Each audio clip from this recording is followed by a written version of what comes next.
예수 믿는 한 아이에게 무서운 병이 찾아왔습니다.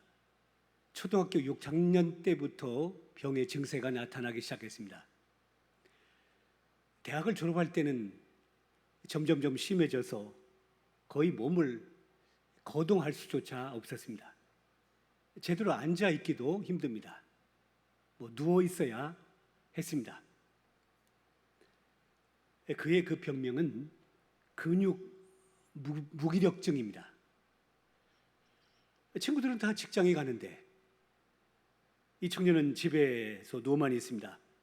참 기가 막힐 일이 아닐 수 없습니다. 이제 할 일이 없습니다. 아무것도 할 일이 없습니다. 그래서 이 청년은 책을 읽기 시작했습니다. 수많은 책을 읽었습니다.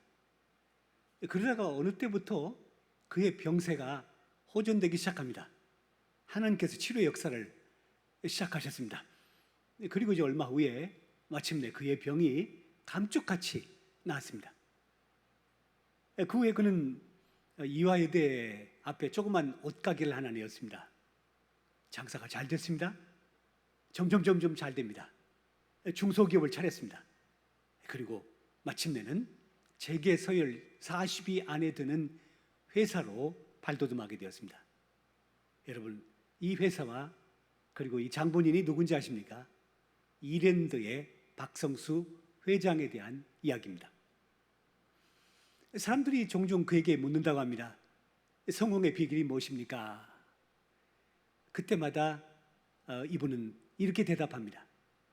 성공의 비결은 나에게 찾아온 몹쓸 병입니다. 그 몹쓸 병이 나에게 성공의 비결이 되었다는 말입니다. 만약 그 병이 없었다면 나는 학교를 졸업하고 곧바로 직장에 들어갔을 것입니다. 그리고 나는 평범한 셀러리맨에 불과했을 것입니다. 하지만 아파서 누워 있었기에 나는 기도할 수밖에 없었고, 나는 누워 있었기에 성경 말씀을 읽고 암송할 수밖에 없었고, 그리고 책들을 읽을 수밖에 없었습니다. 그 기도와 말씀과 책이 회사를 운영하는 데 있어서 큰 도움이 되었던 것입니다. 그러면서 그 얘기의 마무리입니다. 고난은 변장하고 찾아온 하나님의 축복입니다 라고 그의 간증을 맺고 있습니다. 오늘 본문의 말씀도 고난에 대한 말씀입니다. 초대교회는 감당할 수 없을 만큼의 큰 고난을 만나게 됩니다. 그것은 바로 박해였습니다. 오늘 이 박해를 만난 당시에 초대교회 교인들에게 어떤 일이 있었는지, 그리고 그 고난에 대해서 하나님께서 어떻게 역사하셨는지 말씀 가운데 함께 찾아보려고 합니다.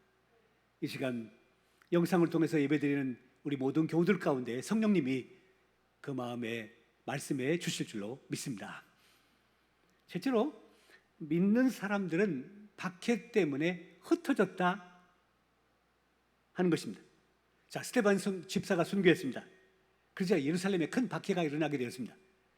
그래서 사도들 외에는 예루살렘에 있을 수가 없었습니다. 온 유대와 사마리아로 흩어질 수밖에 없었습니다. 그래도 예루살렘에 남아있는 사람이 있었습니다. 그러자 사울이라는 사람이 집집마다 찾아다니면서 예수 믿는 사람들을 보는 즉시대로 잡아다가 가두게 됩니다.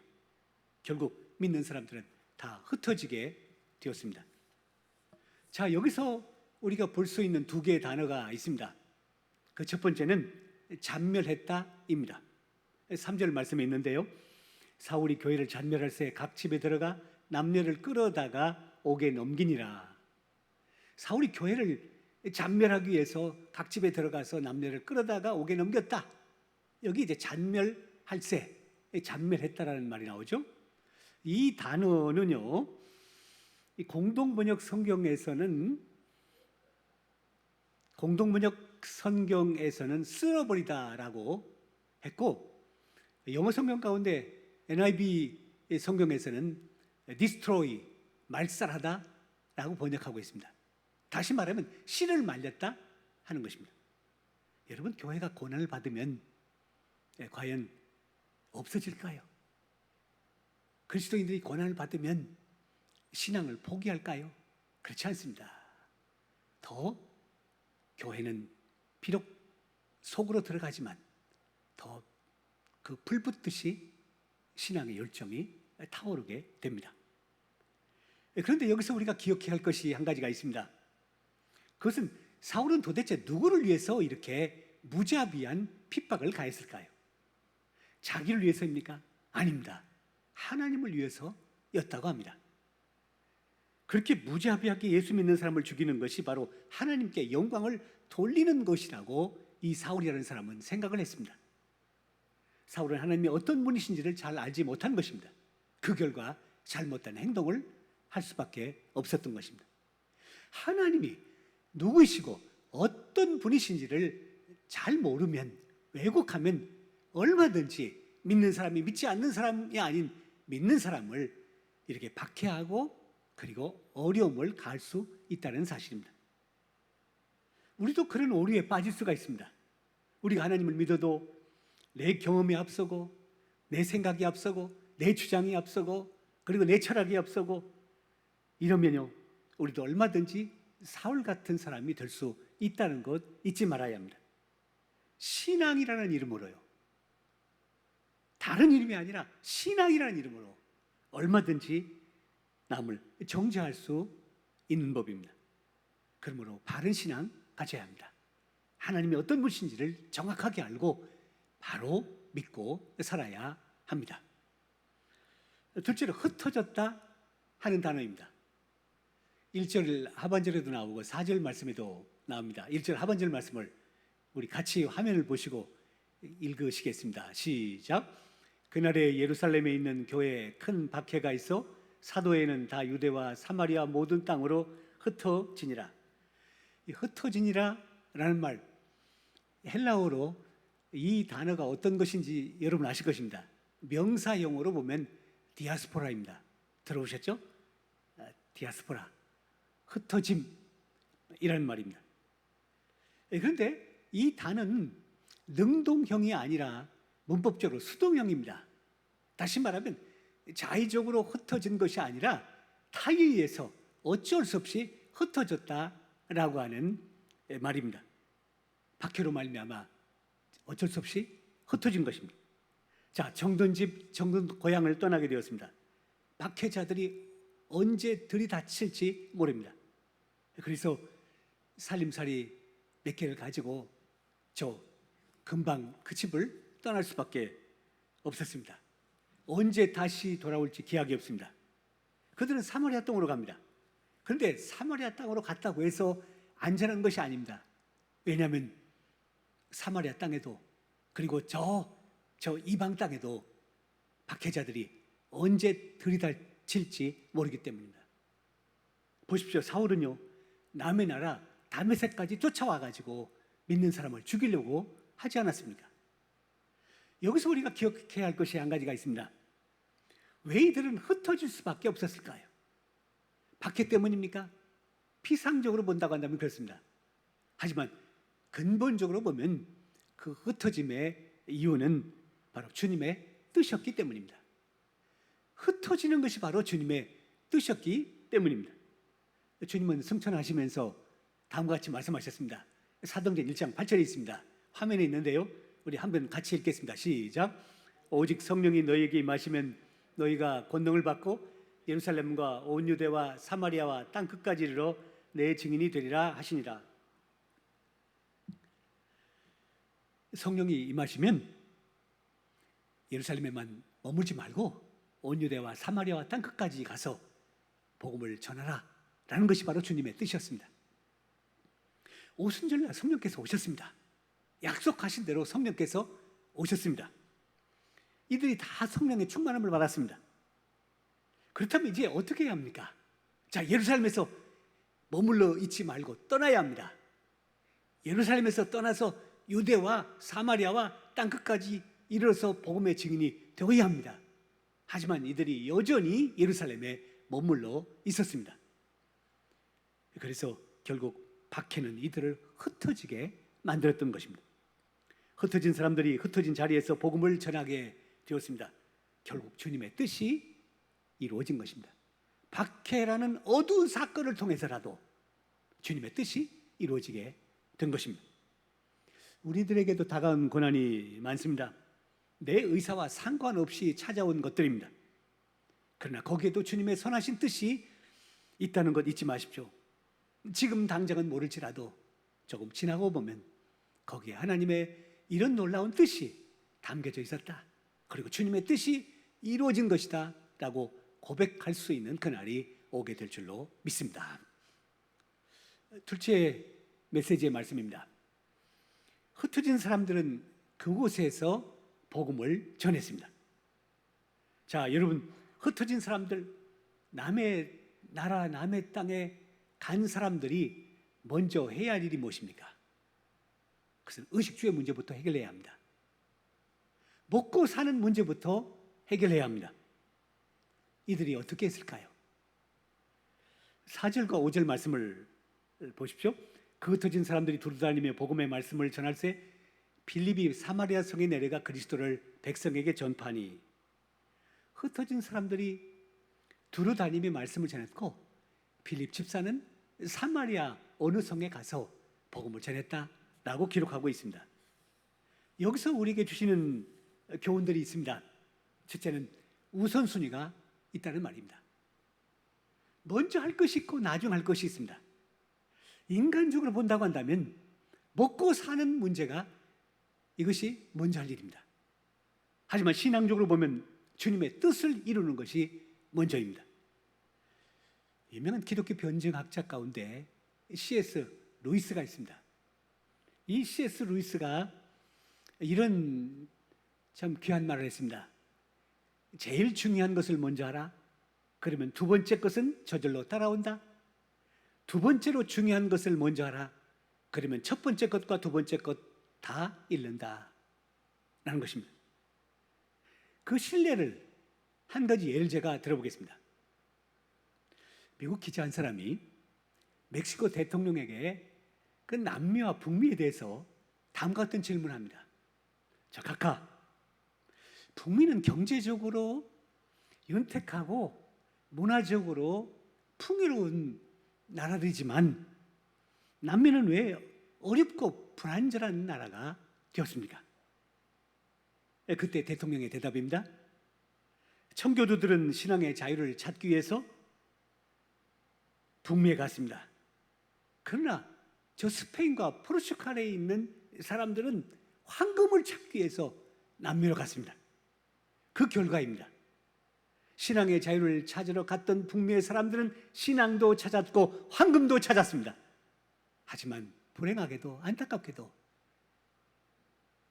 황금을 찾기 위해서 남미로 갔던 사람들은 황금도 찾지 못하고 신앙의 자유도 찾지 못하게 되었습니다. 여러분, 하나님이 먼저입니다. 여러분, 하나님을 영어로 뭐라고 합니까? 화면에 보십시오. God이라고 합니다. 그렇죠? God입니다. 이 글자를 뒤집어 보십시오. 이 글자를 뒤집어 보십시오. 그러면 어떻게 됩니까? 도그입니다. 뭐입니까? 무엇입니까? 강아지입니다. 개입니다. 내가 먼저면 얼마든지 내가 바로 짐승 같은 존재가 될 수 있다는 말입니다. 우선순위가 중요합니다. 여러분, 시간의 우선순위, 물질의 우선순위, 우리 행동의 우선순위, 우리의 삶의 우선순위 늘 기억하시면서 첫 번째 것, 결코 두 번째로 세 번째로 넘기지 마시고 먼저 하심으로 하나님의 풍성한 은혜가 여러분과 저 가운데 있기를 주님의 이름으로 기원합니다. 두 번째로 순전한 복음을 전하게 됩니다. 자, 흩어진 사람들이 이제 복음을 전하는데 순전한 복음을 전하게 됩니다. 어떤 복음을 전했다고요? 여러분, 이런 복음을 전했을까요? 여러분, 예수님 믿으면 복 받습니다. 만사 형통합니다. 그리고 축복을 받습니다. 그렇게 해요? 사업이 잘 됩니다. 그런 복음을 전했을까요? 그랬다면 사마리아 사람들이 너나 믿어, 너나 잘 믿어 라고 했을 것입니다. 생각해 보세요. 쫓겨온 사람들의 제 옷가지가 어떻겠습니까? 그리고 그들의 삶의 모습이 어떻겠습니까? 바닥입니다. 그리고 또 가장 최저입니다. 어떻게 만사형통을 얘기할 수 있겠습니까? 어떻게 축복받는다고 말할 수 있겠습니까? 이제는 순전한 복음밖에는 전할 수가 없는 것입니다. 그 순전한 복음이 무엇입니까? 예수 믿으면 천국 갑니다. 이 세상과는 전혀 다른 천국의 은혜와 기쁨을 누리면서 살게 됩니다. 이 천국에 대한 소망을 전파하게 됩니다. 빌립이 입은 옷은 비록 거지 같았을지라도 얼굴은 천사같이 빛났고, 그리고 그의 심령은 지금 자기의 처지와 형편과는 전혀 다른 근심과 걱정이 없는 평안한 얼굴 모습이었습니다.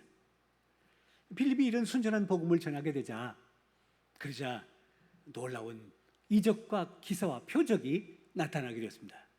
무엇을 말합니까? 순전한 복음에는 놀라운 능력이 나타난다는 것입니다. 이제 마지막 세 번째 메시지의 말씀에 왔습니다. 축복은요, 변장하고 찾아온다는 점입니다.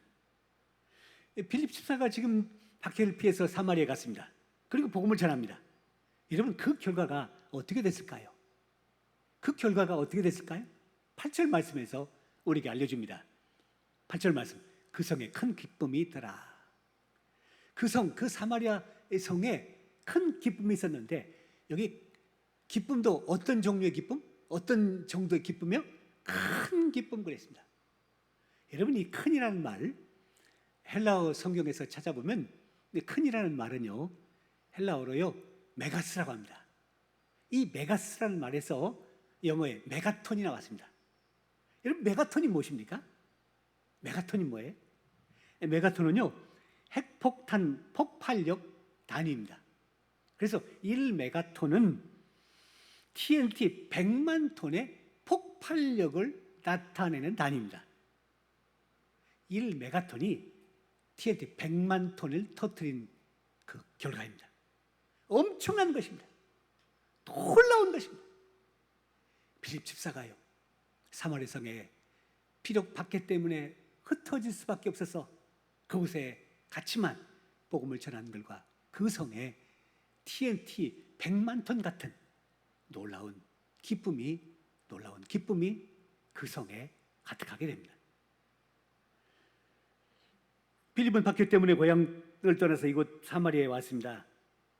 그가 사마리아에 와서 깨달은 것이 한 가지가 있습니다. 그것은요, 자신의 사명입니다. 나를 이 땅에 왜 하나님께서 보내셨고, 그리고 예루살렘에 왜 핍박이 있었고, 그리고 나를 흩어지기 위해서 이 사마리아 성에 오게 됐는데, 이 사마리아 성에서 내가 해야 할 일이 무엇인지, 내 사명이 어떤 것인지 이것 깨달았습니다.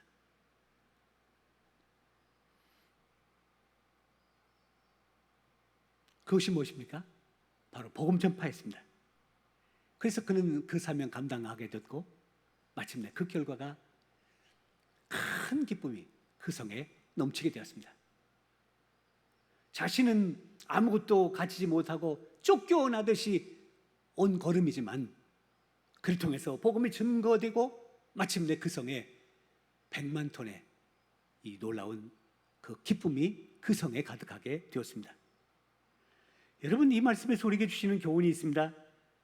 고난은 사명을 감당하게 만들고, 고난은 사명을 발견하게 만들고, 그리고 축복은 변장하여 찾아온다는 것입니다. 17세기에 어느 한 사람에 대한 얘기 좀 하겠습니다. 네덜란드 암스테르담에 어느 화가가 있었습니다. 이 사람은 사람들이 어떤 그림을 좋아하는지 그 성향을 알았습니다. 그래서 그들의 그 감각에 맞춰서 그림을 그렸습니다. 그들이 좋아합니다. 그래서 또 다른 사람에게 이 화가를 소개합니다. 그렇게 해서 그는 그림을 많이 그리게 되었고, 그리고 고가의 그림을 그리게 됩니다. 결과적으로 돈을 많이 벌었습니다. 거기다 그는 아름다운 아내까지 있었습니다. 부족함이 없었습니다. 그런데 어느 날 갑자기 아내가 죽었습니다. 갑작스럽게 그 가정에 찾아온 이 고난 때문에 이 화가는 정신을 차릴 수가 없었습니다. 술로 시간을 보냅니다. 아무리 마음을 잡으려고 해도 마음이 잡히지 않습니다. 허랑방탕하게 되었습니다. 그래서 마침내 그는 자기가 가지고 있었던 재산까지도 다 탕진하게 되었습니다. 이제 비참한 인생이 되었습니다. 그때입니다. 어떤 친한 친구가 찾아와가지고 너 나와 함께 교회 가자. 그렇게 말합니다. 아마 이 화가가 승승장구할 때는요, 이 친구의 그 말에 전혀 대꾸도 하지 않냐고요. 그리고요, 쓸데없는 소리 하지 말라고 했을 것입니다. 하지만 이 화가는 그 친구를 따라서 교회에 가게 되었고, 그리고 그는 주님을 만나게 됩니다. 하나님의 사랑과 은혜가 얼마나 크고 놀라운 것인가를 깨닫게 됩니다. 그리고 그는 자기의 사명까지 발견하는, 그러니까 주님이 어떤 분이고 주님을 만나는 것뿐 아니라 주님께서 자기에게 주신 사명이 무엇인지조차도 역시 깨닫게 되었습니다. 그는 주님을 만난 뒤부터는 이제 매일 성경을 읽게 됩니다. 성경을 아주 깊이 읽게 되었습니다. 그런데 성경을 읽을 때마다 놀라운 영감들이 그의 마음에 떠오르기 시작합니다. 그래서 그 영감들을 화폭에다 담았습니다. 그렇게 해서 유명한 그림들을 남겼는데요, 성서와 그림을 남기게 되었습니다. 만약 그에게 고난이 없었다고 한다면 그는 사람들이 좋아하는 그림만을 그렸을 것입니다. 돈은 좀 벌었겠죠. 하지만 예수님을 만나지 못했을 것입니다.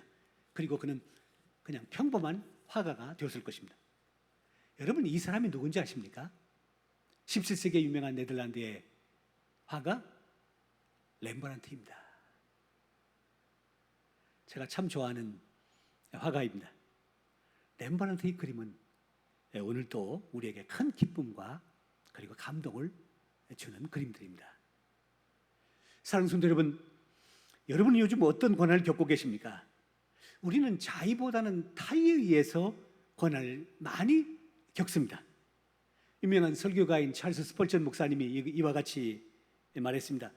고난은 변장된 축복이다. 축복은 항상 고난의 포장지로 포장되어 있다 그랬습니다. 우리에게 축복이 다가오는데요, 그 포장지는 언제나 고난으로 되어 있다라고 했습니다. 그래서 그 고난을 물리치면, 고난을 그냥 피하기만 하면, 그러면요, 그 고난의 포장지 속에 담겨 있는 그 귀한 은혜, 축복, 이것을 얻지 못하는 결과가 된다는 것입니다. 고난 때문에 신앙을 더욱더 굳건하게 만들어줍니다. 고난 때문에 더 주님께 기도하게 만듭니다. 고난 때문에 더 하나님의 말씀을 가까이